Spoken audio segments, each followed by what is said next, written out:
السلام علیکم ورحمۃ اللہ وبرکاتہ۔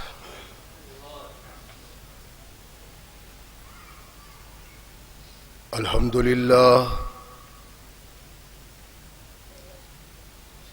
للہ نحمده ونستعینه ونستغفره ونؤمن به ونتوکل علیہ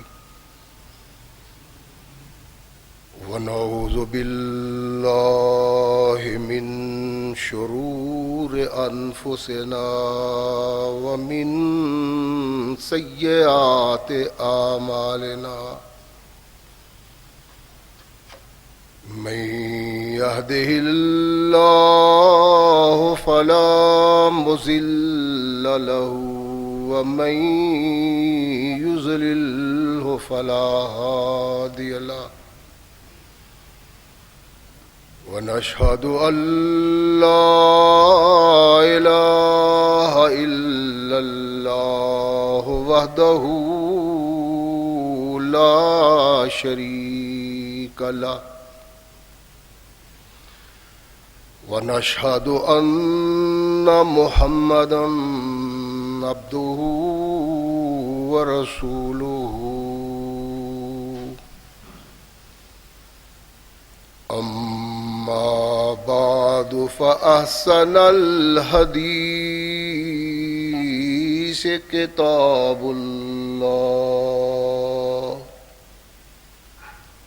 وخير الهدي هدي محمد صلى الله عليه وسلم وشر الأمور محدثاتها وكل محدثة بدعة وكل بدعة ضلالة وكل ضلالة في النار أما بعد فأعوذ بالله السميع العليم من الشيطان الرجيم من همزه ونفخه ونفثه بسم الله الرحمن الرحيم يا أيها الذين آمنوا لا تتخذوا آباءكم وإخوانكم أولياء إن استحبوا الكفر على الإيمان ومن يتولهم منكم فأولئك هم الظالمون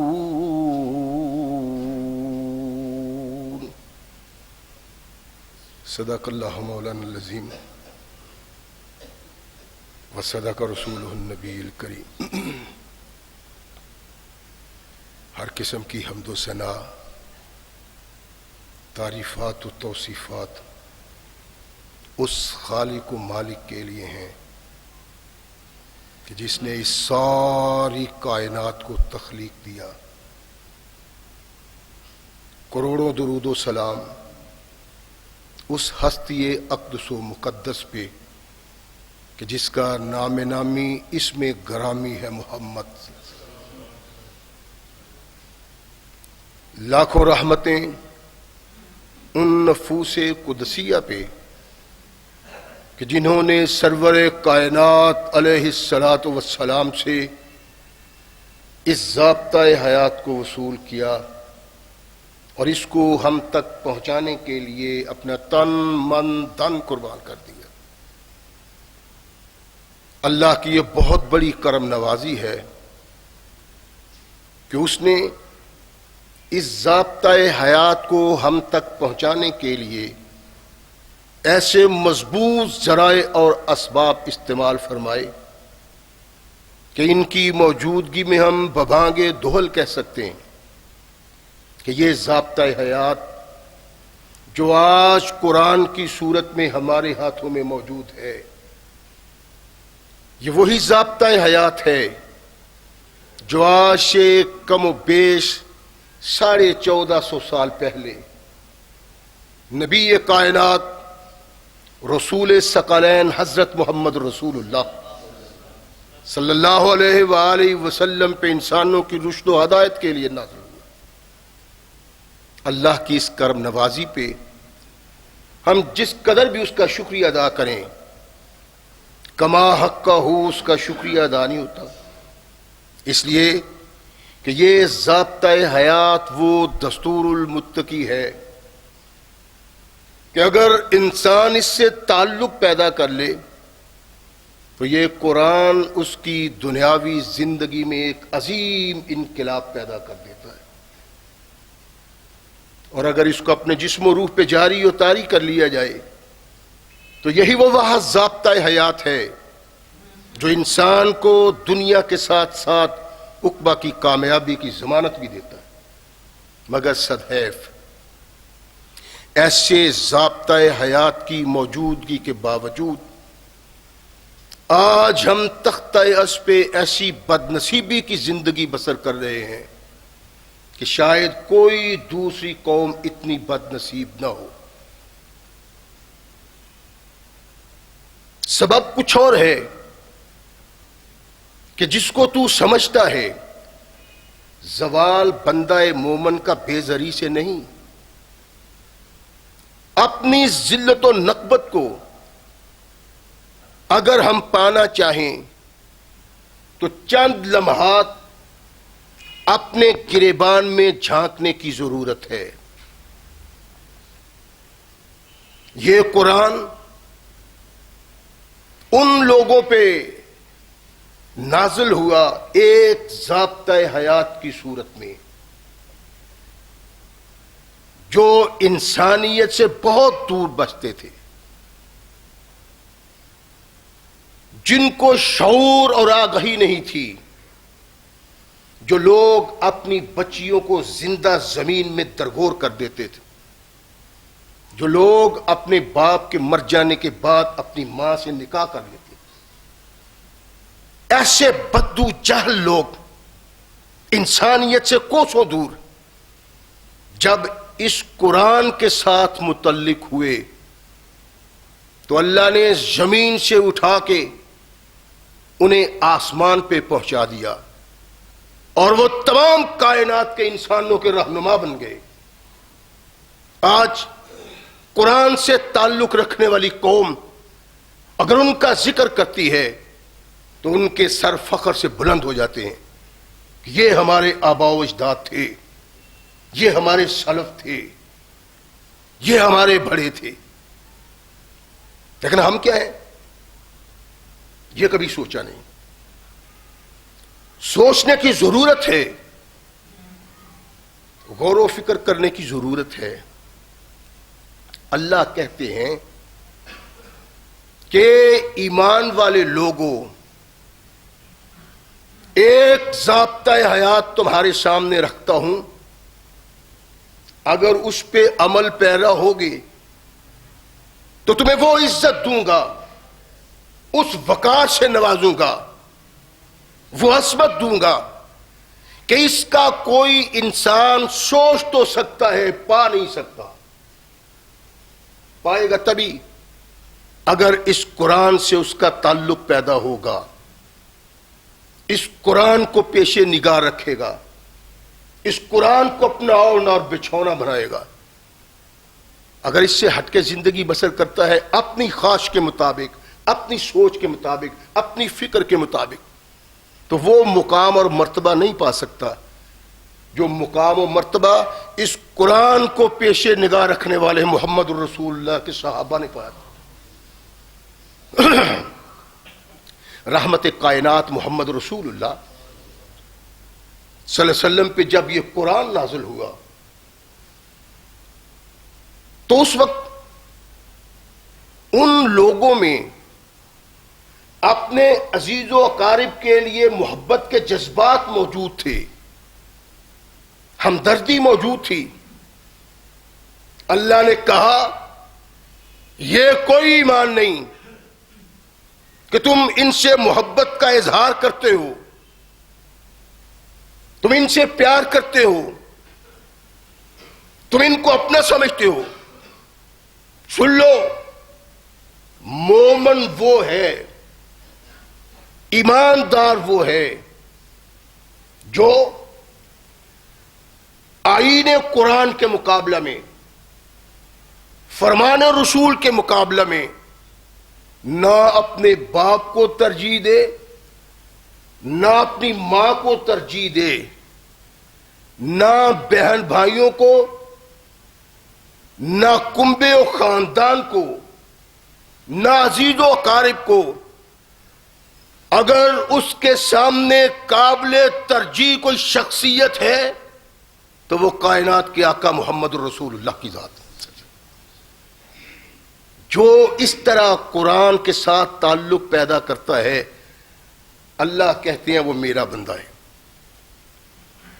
اور جو ایسے پیدا نہیں کرتا اس کے دل میں چور ہے، وہ ایماندار کہلوانے کا حقدار نہیں رکھتا جو اللہ پیدا کرنا چاہتے تھے اور محمد رسول اللہ بڑھانے کے لیے آئے۔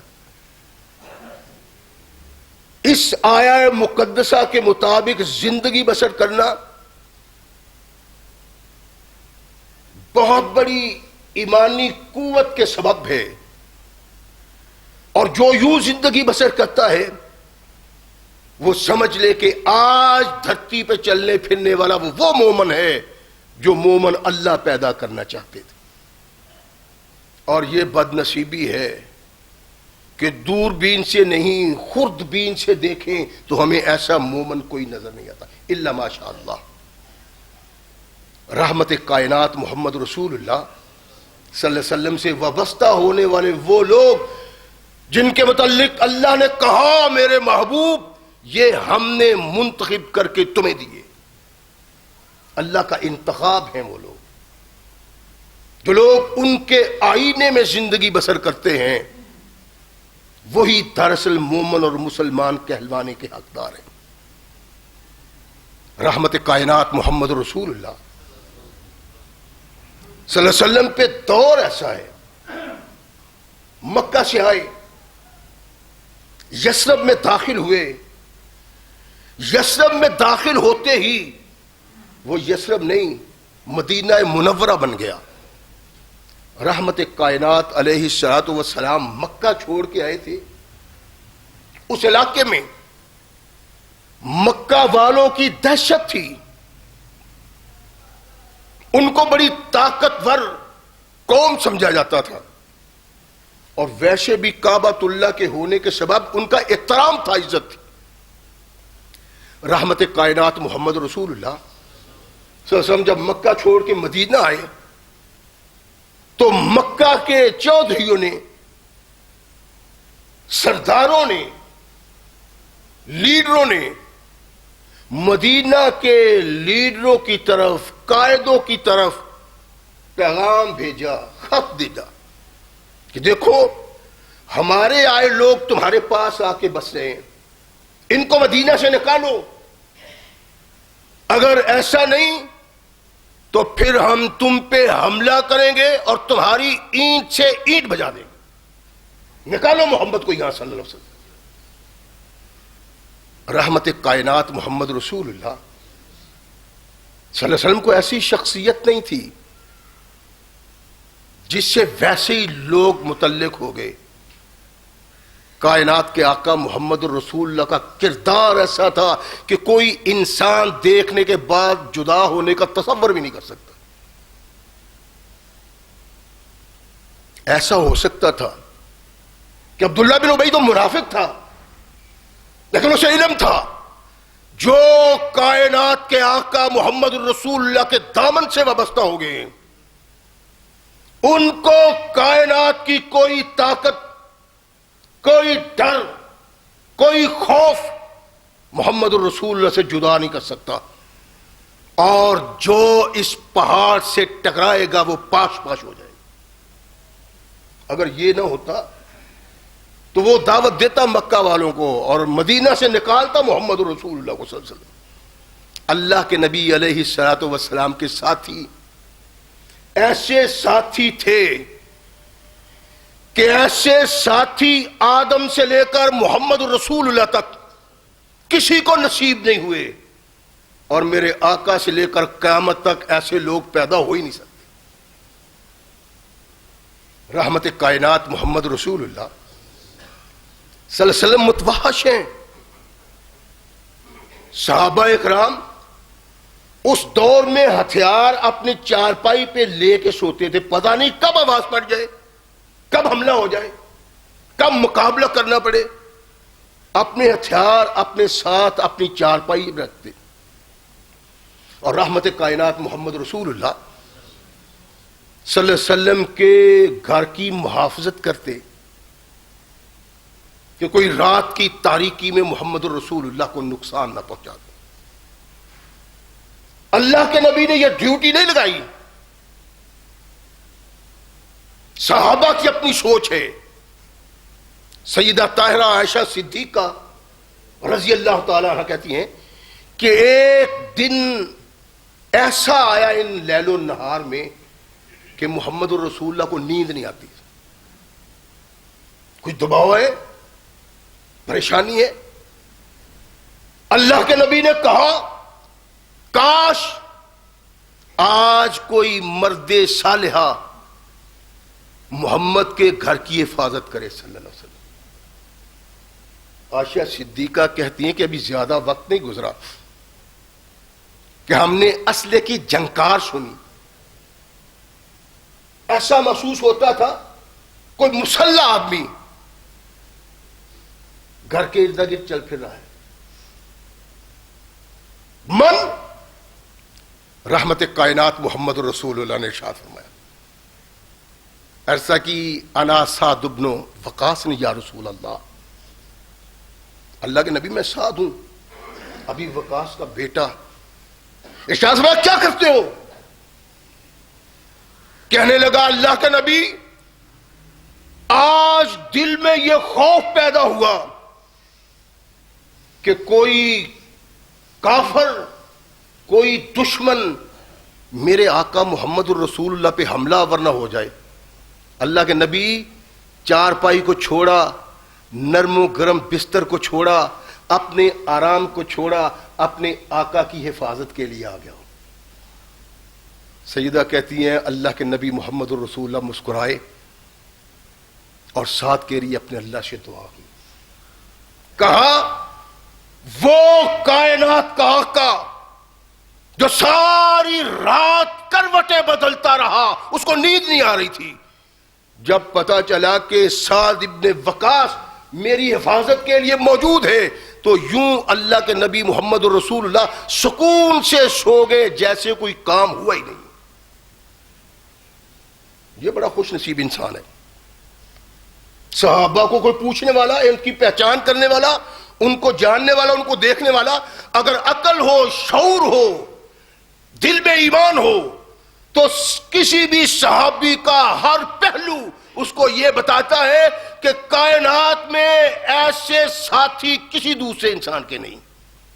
اللہ کے نبی محمد رسول اللہ صلی اللہ علیہ وسلم نے اس کے لیے دعا کی تھی، اللہم استجب لسعد اذا دعاک، اللہ جب بھی سعد کے ہاتھ دعا کے لیے اٹھیں انہیں محروم رحمت نہ لوٹانا، میری دعا قبول کرنا۔ اور رحمت کائنات محمد الرسول اللہ کے اجل صحابہ، بڑے قد و کاٹ والے، اللہ کے نبی محمد الرسول اللہ کے مقرب، سعد کے پاس جا کے اپنے لیے دعائے خیر کرنے کی درخواست کرتے تھے، اور دشمن ڈرتا تھا کہ سعد کی زبان سے کہیں بددعا نہ نکل جائے۔ یہ رحمت کائنات محمد رسول اللہ کے صحابی، جن کو کہنے کی حاجت نہیں، ان کو احساس ہو کہ کائنات کے آقا محمد الرسول اللہ کو ہماری جان کی ضرورت ہے، خون کی ضرورت ہے، مال کی ضرورت ہے، وہ محمد الرسول اللہ کے قدموں پہ نچھاور کر دیتے۔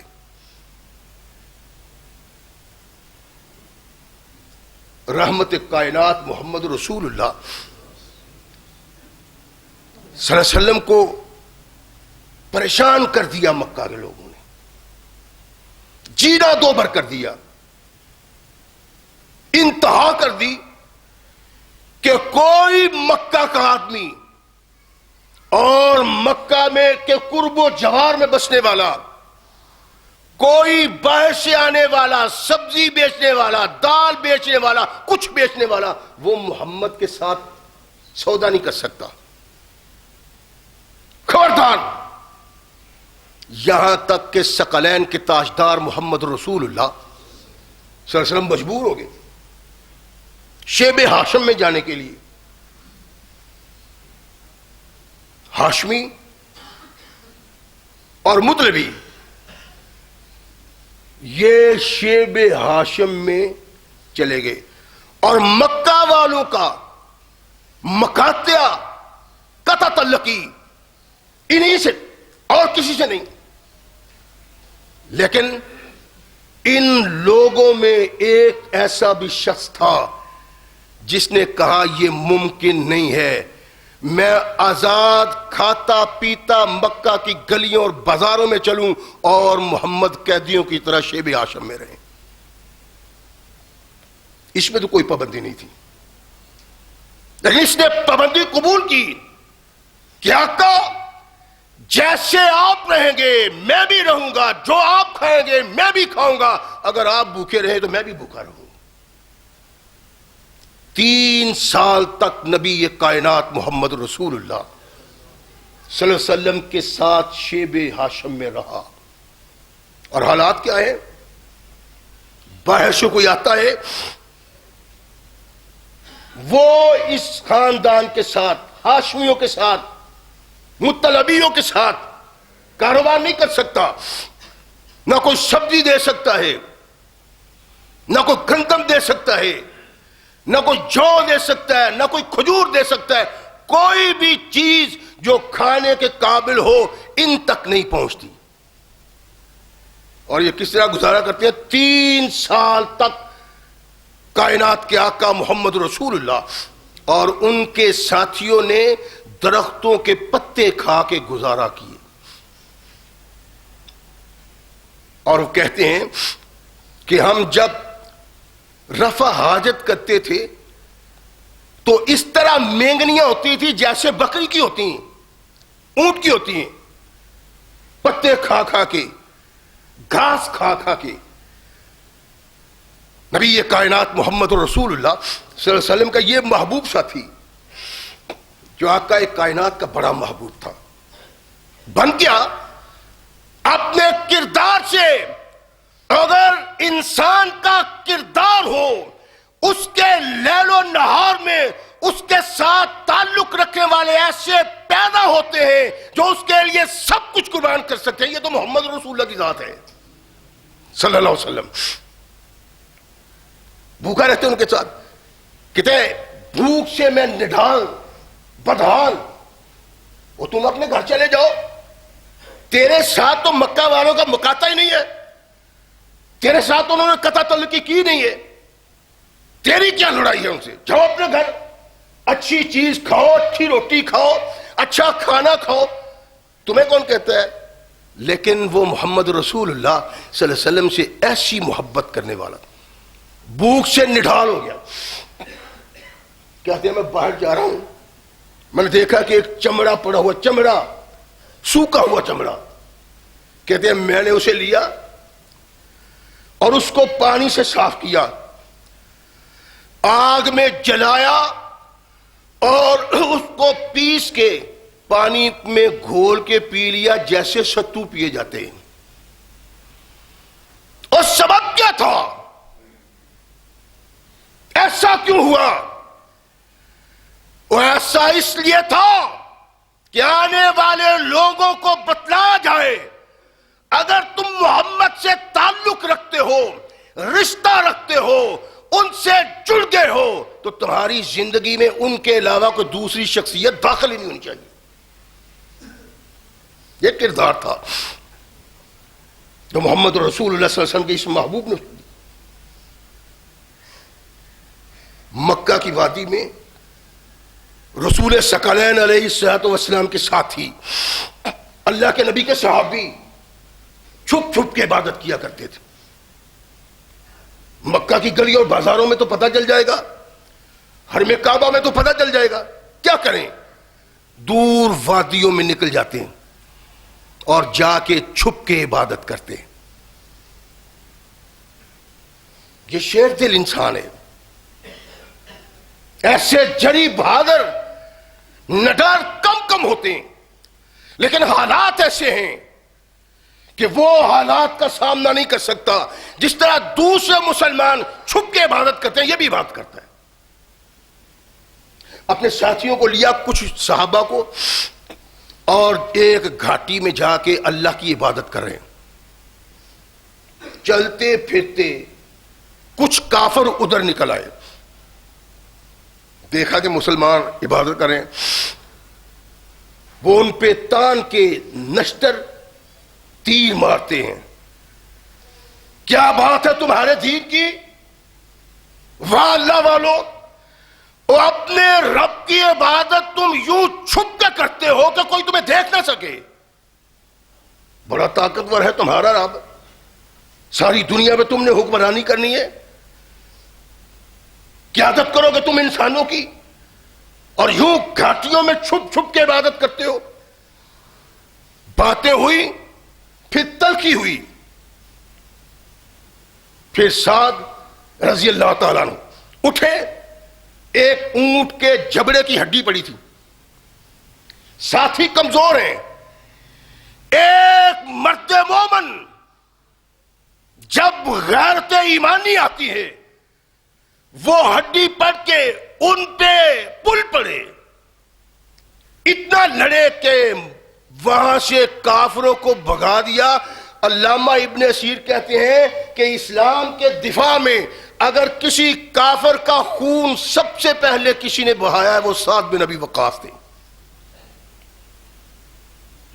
سوچ کیا تھی کہ ہم اور رقیب دونوں یکجا بہم نہ ہوں گے, ہم ہوں گے وہ نہ ہوں گے, وہ ہوں گے ہم نہ ہوں گے. اگر تم محمد کے ساتھیوں کے ساتھ یہ جبر, ظلم اور ستم کرنا چاہتے ہو تو پھر جس میں دم خم ہے وہ جھک نہیں سکتا تمہارے ظلم کا مقابلہ کرے گا. سب سے پہلا خون جو محمد کریم کے دشمنوں کا بہایا گیا وہ مکہ کی اس وادی میں سعد بن ابی وقاص رضی اللہ تعالیٰ عنہ نے بہایا. میں نے اس کیا تھا نا کہ بعض صحابہ نام سنے, زبیر نام رکھ لیا, سعد نام رکھ لیا. زبیر کون تھا, سعد کون تھا؟ میں نے عرض کیا تھا پچھلے جمعے کہ زبیر جس کا نام ہم رکھتے ہیں اس کے کردار سے ناشنا ہیں. سعد نام ہم رکھتے ہیں کہ نبی رحمت محمد رسول اللہ کا صحابی, لیکن علم نہیں کہ یہ تھا کیا. اللہ نے کون سی قیامت محمد رسول اللہ کے دامن میں اکٹھی کر دی تھی, مار مار کے وادی سے بھگا دیا. اور سب سے پہلے جس شخص نے کفر کا خون بہایا ہے وہ نبی کائنات محمد رسول اللہ کا یہ گناہ. ماں سے اس کو بڑی محبت ہے, ماں سے بڑا پیار ہے, ماں کے بغیر رہتا نہیں. جب گھر سے جاتا ہے ماں کا چہرہ دیکھ کے جاتا ہے, جب آتا ہے سب سے پہلے نگاہ ماں کے چہرے پہ پڑتی ہے, اس کی گود میں سر رکھتا ہے, اس کے سینے کے ساتھ جا کے لگتا ہے. کائنات میں کوئی محبوب نہیں, کوئی مقبول نہیں, کسی سے پیار نہیں, کوئی اپنا نہیں اس ماں سے بڑھ کے. اور ماں بھی محبت اور پیار کی انتہا کر دیتی. ایک دن گھر آئے, ان کے آنے سے پہلے خبر آ گئی کہ سعد بے دین ہو گیا ہے, صابی ہو گیا ہے. جو آقا کائنات محمد الرسول اللہ پہ ایمان لاتا لوگ اس کو صابی کہتے, بے دین, اپنے دین کا باغی. ہم نہ تمہارا بیٹا, تمہارا مقبول, تمہارا محبوب, تمہارے آبا دین کو چھوڑ کے محمد کے دین میں داخل ہو گئے صلی اللہ علیہ وسلم. ماں پریشان ہے. یہ آیا ویسے ہی اسی محبت، اسی پیار اور اسی تعلق کی بنا پہ اپنی ماں کے سینے سے لگنے کے لیے آگے نہیں نہیں نہیں پیچھے ہٹ جاؤ. ماں ہوں کیا ہوا ہے؟ کہنے لگی میرے آباء و اجداد کے دین کو چھوڑ کے، ان کی ملت کو چھوڑ کے، ان سے رشتہ توڑ کے ایک صحابی کے ساتھ رشتہ جوڑ رہے ہو. میں نے سنا ہے تو محمد پہ ایمان لے آیا ہے، اللہ کی توحید پہ اور محمد کی رسالت پہ. جب تک تم اس سے جدا نہ ہو، جب تک تم اس دین کو خیر بات نہ کہو، جب تک محمد سے اپنا تعلق نہ توڑو، تب تک میرے قریب نہیں پھٹکنا. ساتھ پریشان ہے. یا اللہ محبت وہ میری ماں کی میرے دل میں وہ نکل نہیں سکتی، کیا کروں؟ جتنے دن گزرتے ہیں ساتھ کے پریشان دن گزرتے ہیں. اس نے تو محبت کی ہی ماں سے تھی، اس کے علاوہ سے کسی سے اتنی محبت نہیں، کسی سے اتنا پیار نہیں، کسی سے اتنا تعلق نہیں. ایک ماں ہی تو ماں تھی. اس ماں نے بھی جھٹک دیا ہے، جھاڑ پہ لا دیے کہ چلے جاؤ، تم اپنے دین کو چھوڑ کے محمد کے دین سے وابستہ ہو گئے. چند دن گزرے، دیکھا کہ ساتھ کی سمجھ میں نہیں آتا. کہنے لگی جتنی یہ مجھ سے محبت کرتا ہے، یہ جو میں کام کرنے لگی ہوں سعد اس کو برداشت نہیں کر سکے گا اور محمد سے اپنا ناتا توڑ لے گا. نام ہم جانتے ہیں سعد، یہ ہمیں پتا ہے کہ نبی یہ کائنات محمد رسول اللہ کا صحابی ہے. یہ نہیں پتا اس کا کردار کیا تھا. اس کے ایمان کے آئینے میں اگر تمہارا ایمان فٹ نہیں آتا تو تم وہ مومن نہیں ہو جو محمد رسول اللہ پیدا کرنا چاہتے. اور بات نصیبی ہے، ہم تو یہ ماننے کے لیے تیار نہیں. کون کہتا ہے ہم مومن ہیں؟ ہم ہی تو مومن ہیں، ہمارے علاوہ کون ہے؟ ہمیں کہنے والا کون ہے؟ کوئی نہیں کہہ سکتا، جرت نہیں کر سکتا. لیکن حقیقت یہ ہے کہ جس کا ایمان صحابہ کے ایمان کے ترازو میں نہیں تلتا وہ مومن کہلانے کا حقدار نہیں. 3-4 دن گزر گئے، ماں کہتی ہے بیٹا چھوڑنے کے نہیں دین، تعلق توڑنے کے نہیں محمد سے. کہنے لگا ماں تجھے کیا ہو گیا ہے؟ چھوڑا ان باتوں کو، یہ گھر کی باتیں نہیں باہر کی باتیں ہیں. باہر کیا ہے میں جانتا ہوں، تو نہیں جانتی. اور محمد صلی اللہ علیہ وسلم ایک ایسا انسان ہے کہ جس سے تعلق پیدا کرنا ہر انسان کے دل کی مجبوری بنتی چلی جا رہی. اچھا سعد اگر تو نے محمد کا ساتھ نہ چھوڑا صلی اللہ علیہ وسلم تو آج کے بعد نہ میں کچھ کھاؤں گی اور نہ میں کچھ پیوں گی، یہاں تک کہ بھوک سے تڑپتے تڑپتے مر جاؤں گی. مرنا گوارا ہے، تیرا محمد سے تعلق گوارا نہیں ہے. جب 2-4 دن گزر گئے بھوکے، سعد آئے، کہا ماں بڑی سخت شرط رکھ دی ہے تو نے کہ جب تک میں نے محمد کو چھوڑا نہیں تو مر جائے گی، تیری جان نکل جائے گی، تو روٹی نہیں کھائے گی، پانی نہیں پیے گی. ہاں. کہنے لگا اماں تو پھر سن لو،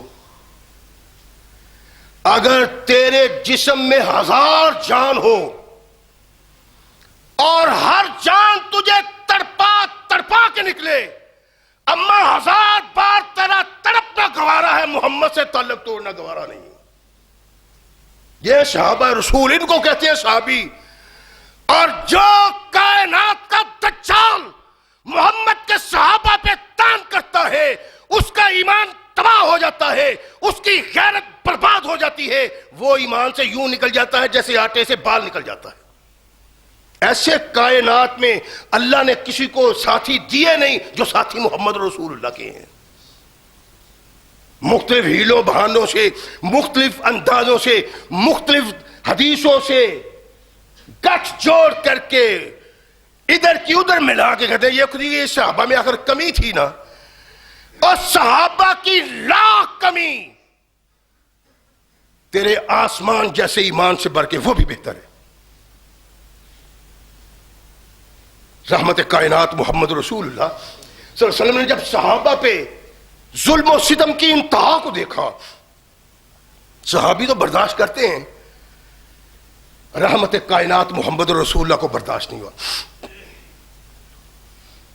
ارشاد فرمایا میرے صحابہ، یثرب کے لوگ آ کے ایمان لاتے ہیں، تم یوں کرو اس بستی کو چھوڑ دو، یہاں ایمان کا درخت تناور نہیں ہوگا. ان لوگوں کی سمجھ میں ایمان نہیں آ رہا، ان لوگوں کو پتہ نہیں چلتا، یہ لوگ غور نہیں کرتے. وہاں جاؤ، وہاں سعید روحیں ہیں، اور دن بدن محمد کا دین پھیلتا جائے گا صلی اللہ علیہ وسلم، لوگ ایمان لاتے جائیں گے. رحمت کائنات محمد رسول اللہ صلی اللہ علیہ وسلم کے صحابہ مکہ کو چھوڑ کے مدینہ جانا شروع ہو گئے. یہ بھی ایک دن سامان اکٹھا کرتے ہیں اور مکہ کو خیر بات کہنے کے. چھوٹا سا نوخیز بھائی ہے عمیر. بھائی کہاں جا رہے ہو؟ کہاں مکہ والے لوگ جینے نہیں دیتے. میرے آقا محمد رسول اللہ صلی اللہ علیہ وسلم نے ارشاد فرمایا ہے کہ مکہ کو چھوڑ دو، یثرب چلے جاؤ. تو میں یثرب جا رہا ہوں، تو مجھے بھی ساتھ لے جاؤ. اور میں نے یہاں کیا کرنا ہے؟ اور تیری ماں ہے، عزیز و قارب ہیں، تو نوخیز ہے، ابھی کم سن ہو، رہو. کہنے لگا نہیں، جو مکے کی بستی خواہ اس میں اللہ کا گھر ہی کیوں نہ ہو، جو بستی محمد کے ماننے والوں کو قبول نہیں کرتی، میں اس بستی کو قبول نہیں کرتا. چھوٹا سا بچہ نوخیز محمد رسول اللہ کا پروانہ اور دیوانہ. ایسے لوگ کبھی غور تو کیا کرو، تمہیں شرم آنی چاہیے. محمد رسول اللہ کے صحابہ کے متعلق یوں سوچتے ہوئے، ان پہ تان کرتے ہوئے، ان کو برا بناتے ہوئے، اور ان کا تقابلی جائزہ لیتے ہوئے. میں نے اس کیا تھا کہ کوئی صحابی ایسا نہیں جس صحابی سے غلطی نہ ہوتی ہو، کوئی صحابی. لیکن صحابی کی غلطی اللہ نے معاف کر دی ہوئی ہے. رحمت کائنات محمد رسول اللہ صلی اللہ علیہ وسلم نے ارشاد فرمایا کہ جو آدمی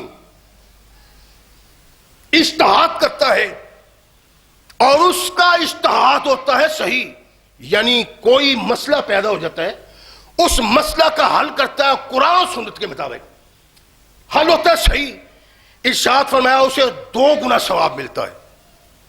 اور جو ایمانداری کے ساتھ اجتہاد کرتا ہے لیکن اس کا اجتہاد ہوتا ہے غلط، رحمت کائنات محمد رسول اللہ صلی اللہ علیہ وسلم نے ارشاد فرمایا اس مجتہد کو غلط اجتہاد کرنے پہ پکڑ نہیں ہوگی بلکہ 1 درجہ کا ثواب ملے گا اس کو.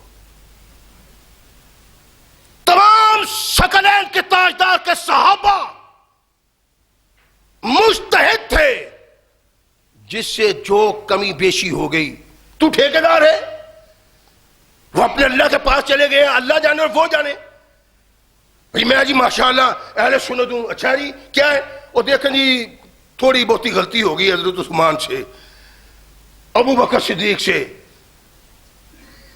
امیر معاویہ سے. تجھے اہل سنت کون کہتا ہے؟ وہ اہل سنت کے گھر میں اگر کوئی جانور کے ہاں بچہ پیدا ہوتا ہے، وہ بھی محمد کے صحابہ کو برا نہیں کہہ سکتا. تو یہاں اتنی لمبی داڑیاں رکھی ہوئی ہیں اور ضمیر فروشی کی بنا پہ، مال و زر کی بنا پہ کائنات کے آقا محمد رسول اللہ کے صحابہ پہ اعتراض کرتے ہیں. شیعہ کی بات نہیں میں کرتا, وہ تو چھوڑو, وہ میرے مسئلے میں نہیں ہے. ان کی بات کرتا ہوں جو کہتے ہیں یہ ہم اہل حدیث ہیں, ہم اہل سنت ہیں, بریلوی ہیں, دیوبندی ہیں. ان کے ضمیروں کو تختہ عرش میں بدترین ملک ایران نے خریدا ہوا ہے, اور وہ پاکستان میں خلفشات پیدا کرنا چاہتا ہے. یہی سبب ہے کہ شیعہ جب بیان کرتے ہیں کہ فلاں سنی مولوی نے یہ کہا ہے, اور وہ اہل سنت نہیں, سنی ہے, پتہ نہیں ہاتھی کی سنی ہے یا سور کی سنی ہے, وہ مسلمان کہلانے کا حقدار نہیں. صحابہ رسول میں ایک کم درجہ کا صحابی آج کے تمام مومنوں سے زیادہ فقیہت رکھتا ہے اور اللہ کے نزدیک درجہ رکھتا ہے. ان پہ طعن نہیں کیا جا سکتا, ان پہ زبان درازی نہیں کی جا سکتی, ان کی طرف نگاہیں اٹھا کر نہیں دیکھا جاتا بری نگاہ سے. کائنات کے آقا محمد رسول اللہ کے صحابہ, میں نے بھی جانا ہے بھائی. میری بات سن کے تھوڑا سا غور کیا کریں اپنے اندر اور اپنے بچوں میں. یہ نوخیز ہے, جانے میں نے بھی ہجرت کرنی ہے, میں بھی اس زمین کو قبول کرنے کے لیے تیار نہیں ہوں جس زمین کی چھاتی محمد کے صحابہ کو قبول نہیں کرتی. جانے چلو آجو. آئے مدینہ میں ان کا پہلے بھی ایک بھائی ہے جو مکہ میں کسی کو قتل کر رہا تھا, وہ بھاگ کے مدینے آ گیا. اتبا اس کا نام ہے. کیسے آیا, کیوں کرانا ہوا؟ مکہ کے لوگ جینے نہیں دیتے. کیوں؟ ہم محمد پہ ایمان لے آئے صلی اللہ علیہ وسلم.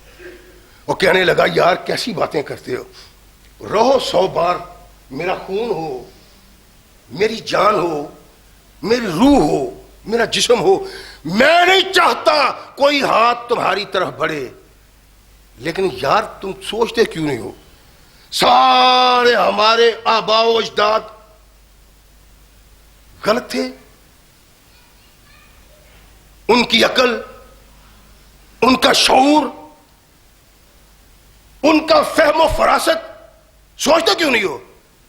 کہا بھائی ساری کائنات کے انسان اگر آقا کائنات محمد الرسول اللہ سے اختلاف کرتے ہیں تو ہمارے آباء و اجداد ہوں یا آنے والے لوگ ہوں سب جاہل ہیں, بے عقل ہیں, انہیں شعور نہیں ہے. ان کی سمجھ جواب دے گئی ہے, عقل نہیں. وہ حق اور سچ, جھوٹ اور باطل کی امتیاز نہیں رکھتے.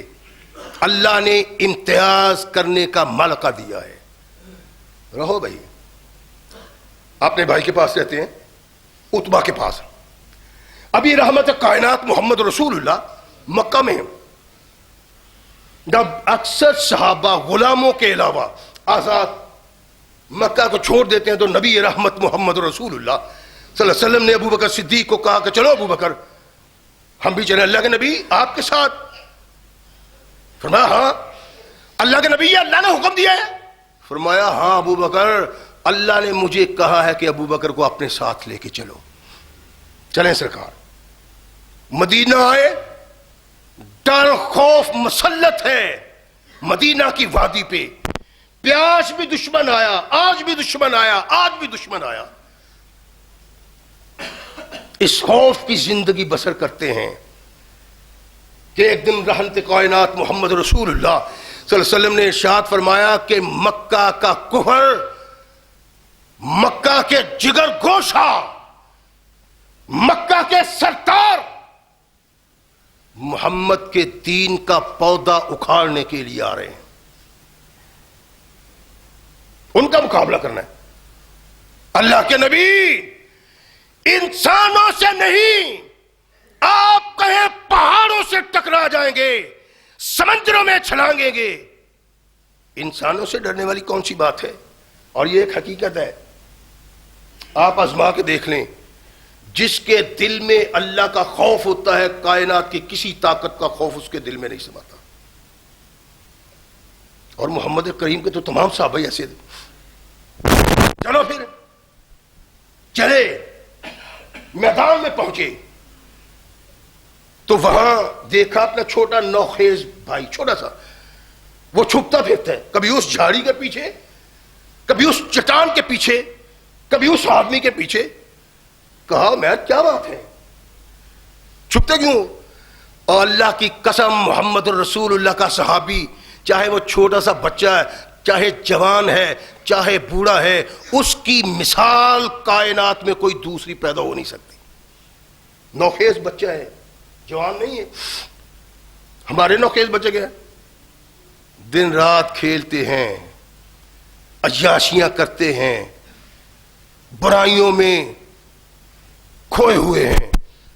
اور بعض تو ماں باپ ایسے بد نصیب ہیں، ان سے کہو یار یہ گھر میں نہ رکھو ٹی وی، یہ تو اولاد کو تباہ کر دیتا ہے، برباد کر دیتا ہے. کہتے ہیں جی میں اس لیے رکھا ہوا ہے کہ بچہ دوسرے کے گھروں میں جا کے دیکھتا ہے، کہتے ہیں گھر میں ہی دیکھ لیں.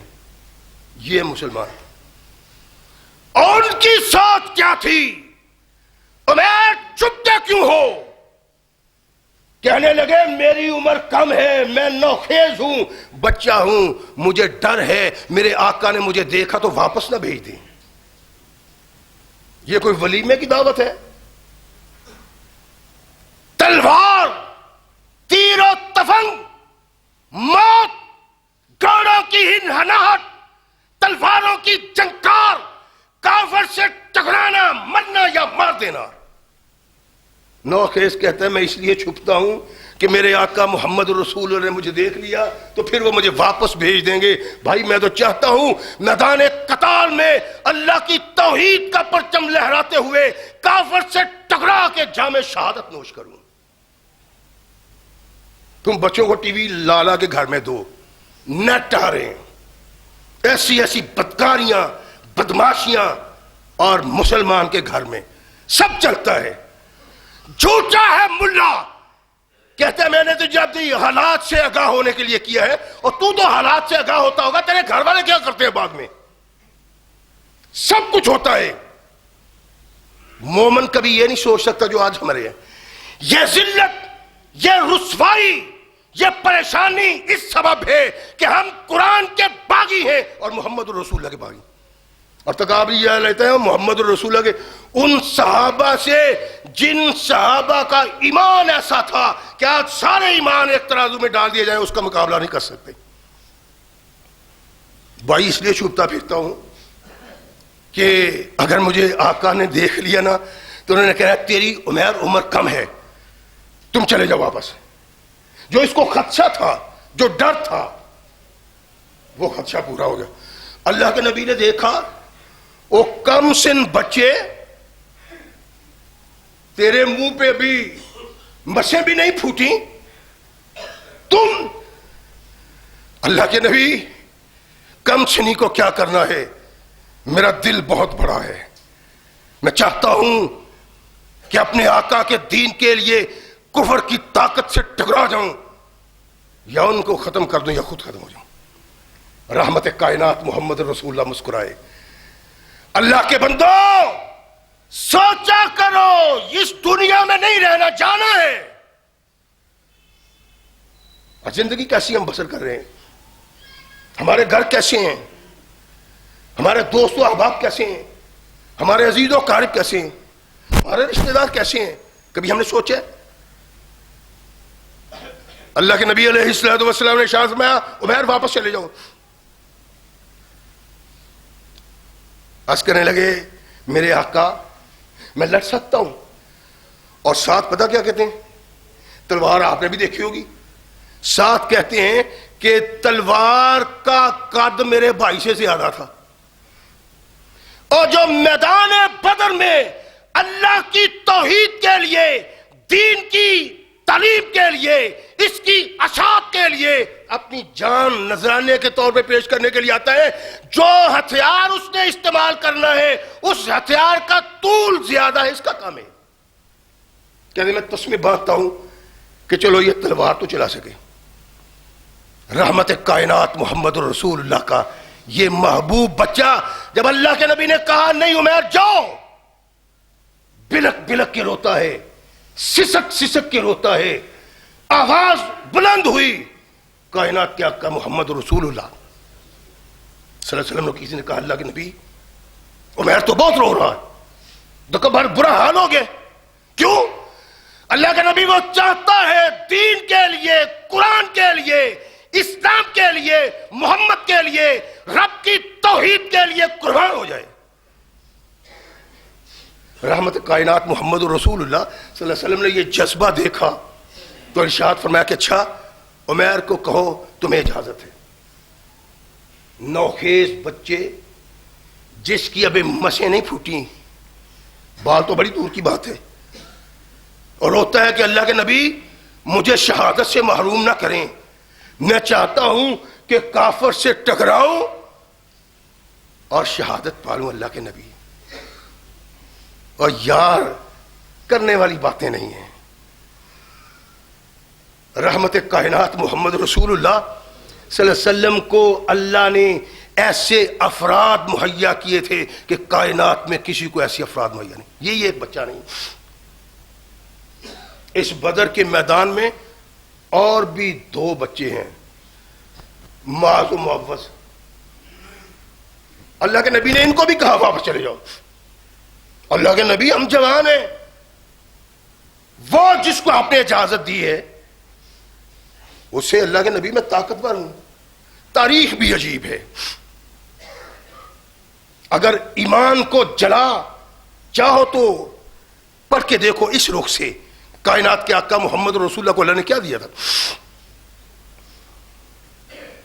معاذ ہیں اللہ کے نبی وہ جس کو آپ نے اجازت دی ہے میں اسے طاقتور ہوں. اخرس کو لڑنے کی اجازت دیا مجھے کیوں نہیں؟ میری باتیں سن کے اس کان سے نہ نکالنا. ذرا چارپائی پہ لیٹتے ہوئے سونے سے پہلے غور و فکر کرنا کہ ہم اور صحابہ، ہم اور کائنات کے آقا محمد رسول اللہ صلی اللہ علیہ وسلم کے ساتھی جمع ہیں، بوڑھے ہیں کہ بچے ہیں. ان کے سامنے ایک ہی چیز ہے کہ اللہ اپنے دین کے لیے ہمیں قبول کر لے. ہم جناب کاروبار کے سارے رموز سکھاتے ہیں، ہیرا پھیری فرار، ایسے ڈنڈی مارنی ہے، ایسے چاولوں میں رولا گولا ڈالنا ہے، ایسے ہلدی میں، ایسے مرچوں میں پتر دولت اکٹھی کرنی. وہ نوخیز کیا کہتے ہیں کہ اللہ کے نبی جانیں ابھی تو تمہاری عمر کھانے کی ہے، ابھی تو تمہاری عمر پینے کی ہے، ابھی تو تمہاری عمر کھیلنے کی ہے، ابھی تو تمہاری عمر خوبصورت کپڑے پہننے کی ہے. اللہ کے نبی اس کھانے پینے کو کیا کرنا ہے؟ دل چاہتا ہے کہ جنت کا کھانا جا کے کھائیں. رحمت کائنات محمد رسول اللہ صلی اللہ علیہ وسلم نے ارشاد فرمایا ہے کہ جب شہید اپنی جان اللہ کے لیے قربان کر دیتا ہے، اللہ اس کی روح کو خوبصورت پرندوں کی صورت میں بدلتے ہیں، سارا دن جنت کے میوے کھاتی ہیں.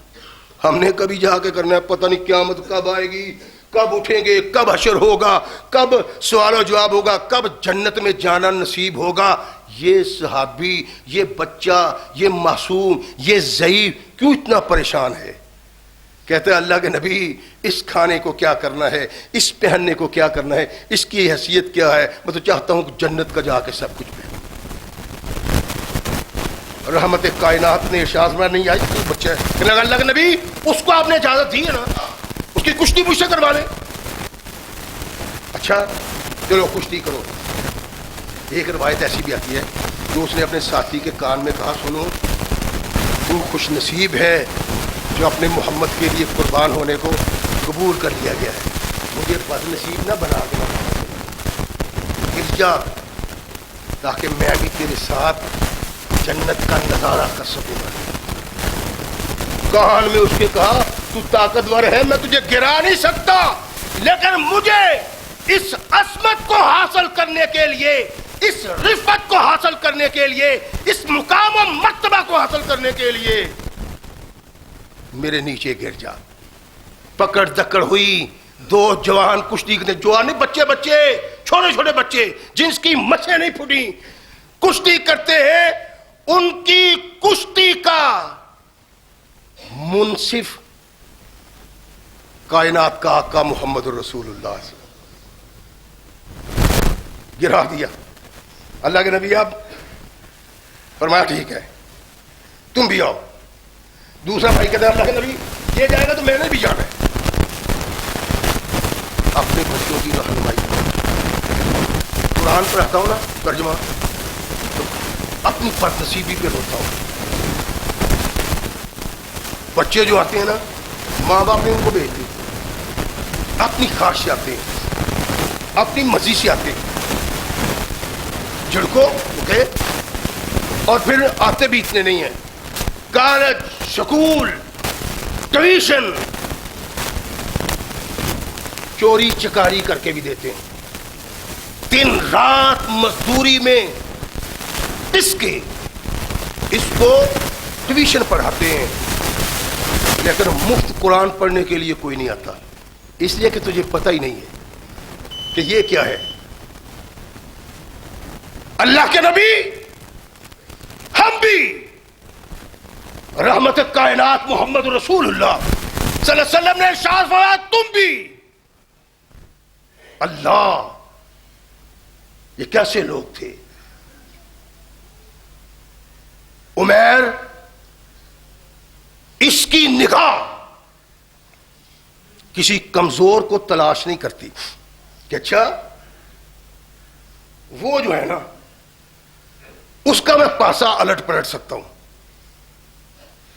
وہ میرے ہاتھ سے مر جائے گا۔ ہوتا نا ہر آدمی کہتا ہے یار کچھ کمزوری پلے پہ جائے، ہر آدمی کہتے نہیں، محمد الرسول اللہ کے یہ نوخیز صحابی یہ نہیں کہتے اللہ تیرے دین کی آبیاری کے لیے اگر میں میدان میں آیا ہوں تو چاہتا ہوں چشم فلک کو یہ بتلاؤں کہ اگر جوان محمد کے صحابی جیسا کوئی نہیں ہو سکتا تو بچے محمد کے صحابی جیسا بھی کوئی نہیں ہو سکتا۔ عمیر نے مکہ کا سب سے بڑا جوان پہلوان جس کی دہشت تھی، جس کا خوف تھا، جوان جس سے لڑتے تھے، میدان میں کوئی اس کا سامنا کرنے کے لیے تیار نہیں ہوتا تھا، کنی کترا لیتا تھا۔ اس نوخیز بچے نے اس کو تاڑا ہے۔ یہ پتہ کون ہے جوان؟ عبد ود، جس کو سیدنا علی المرتضی رضی اللہ تعالیٰ عنہ نے میدان احزاب میں طے کیا تھا، اس کے گلے پڑتا ہے، تلوار چلتی ہے، شاہین برستا ہے اس پہ، یہاں تک کہ اس کی تلوار سے اس کا سر تن سے جدا ہو جاتا ہے، گر گیا کہ لو جو تو نے مجھے سر دیا تھا میں نے سر تیرے لیے قربان کر دیا ہے۔ طاقتور انسان کے گلے پڑتا ہے، تلوار اس پہ چلاتا ہے، حملہ اس پہ کرتا ہے، کسی کمزور پہ نہیں۔ یہ بھی ہیں کبھی ادھر دیکھتے ہیں کبھی ادھر دیکھتے ہیں، چچا وہ ابھی جال کہاں ہے؟ عبد الرحمن ابن عوف کہتے ہیں میں نے اپنے ادھر دیکھا چھوٹا سا بچہ ہے، ادھر دیکھا یہ بھی، پہلے اس نے میرا دامن کھینچا کہ چاچا وہ ابو جال کہاں ہے، پھر یہ کہتا ہے چاچا وہ ابو جال کہاں ہے؟ میں نے کہا بچوں میرے بھتیجو تم نے ابو جال کو کیا کرنا ہے؟ کہنے لگا چچا سنا ہے وہ محمد الرسولوں کو گالیاں بکتا ہے۔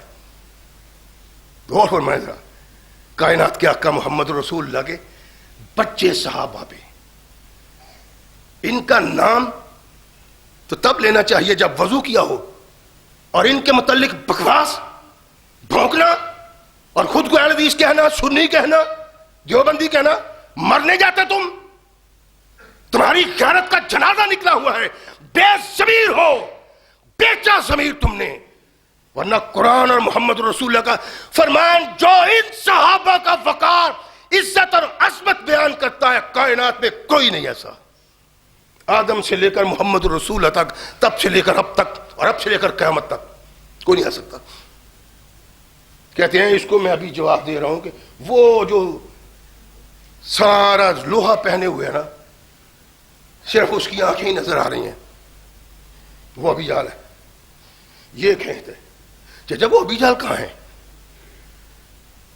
کہنے لگا وہ جو ہے نا ابھی طبلے جنگ نہیں بجا. پیار کرنے والوں، اپنے بچوں سے محبت و عقیدت کے پھول برسانے والوں، ان کی ناجائز خواہشوں کو پورے کرنے والوں، ان کے لیے دن رات ایک کرنے والوں، محمد رسول اللہ کے صحابہ کو بھی دیکھو وہ کہاں ہے. ارشاد فرمایا کہ میں نے کہا کہ وہ جو ہے نا لوہے میں ڈھکا ہوا وہ ابو جہل ہے. عبد الرحمن ابن عوف کہتے ہیں میں اپنے دل میں سوچتا ہوں کہ میرے دائیں بھی بچہ، میرے بائیں بھی بچہ، میرا دفاع کون کرے گا؟ تلوار چلانی ہے بے خود ہو کے. دائیں بائیں کا مقصد ہوتا ہے کہ وہ ساتھی ہیں، معاون ہیں، تعاون کریں گے، آنے والا وار روکیں گے، مجھے پیچھے جو کوئی دشمن پڑے گا اس پہ حملہ ہوں گے. یہ بچے کیا کریں گے؟ یہ میں سوچتا ہوں. ابھی جہل کا میں نے بتایا ابھی طبلے جنگ نہیں بجا کہ میں نے دیکھا کہ شہیدوں کی طرح وہ بچے اڑتے ہوئے ابھی جہل پہ پہنچے اور تلواریں برسانا شروع کر دی. اتنی تلواریں برسائیں کہ وہ اونٹ سے گرا، زمین پہ تڑپا اور اس کی جان اسرائیل نے یوں کھینچی کہ اسلام کے چھوٹے چھوٹے بچوں نے اس کو ذلیل و خوار کر کے رکھ دیا. اکرمہ آگے بڑھے اپنے باپ کو بچانے کے لیے، معوذ پہ وار کیا تلوار سے، یہ کٹ گیا، تسمہ نیچے تھا، پاؤں کے نیچے رکھ کے جھٹکا دیا اور پھر تلوار چلاتا ہے. یہ ہے محمد رسول اللہ کے صحابہ.